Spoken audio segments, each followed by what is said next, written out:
இது வரைக்கும் ஒரு தடவை கூட நம்ம ஆர்சிபி டீம் கப் அடிச்சது கிடையாது. ஆனா அந்த டீம்ல நம்ம விராட் கோலியை வச்சு கொண்டாடுறாங்க. 40 வயசுக்கு மேல ஆயிடுச்சு நம்ம தலை டோனிக்கு. ஆளை விடுங்க, நான் போறேன், நான் ரிட்டையர் ஆகிறேன்னு கெஞ்சிறாரு சென்னை டீமுக்கிட்ட இருந்து.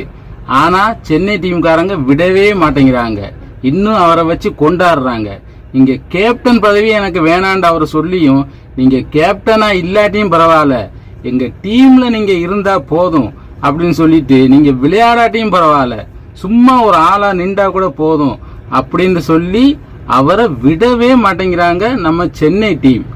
ஆனா 5 தடவை, ஒருக்கா 2 தடவை இல்ல, 5 தடவை கப்படிச்சு கொடுத்த நம்ம ரோஹித் சர்மாவை அந்த மும்பை இந்தியன்ஸ் டீம் வச்சு என்ன பாடுபடுத்துறாங்க. கடைசியா நடந்த மேட்சை பாத்தீங்கன்னா ரோஹித் சர்மா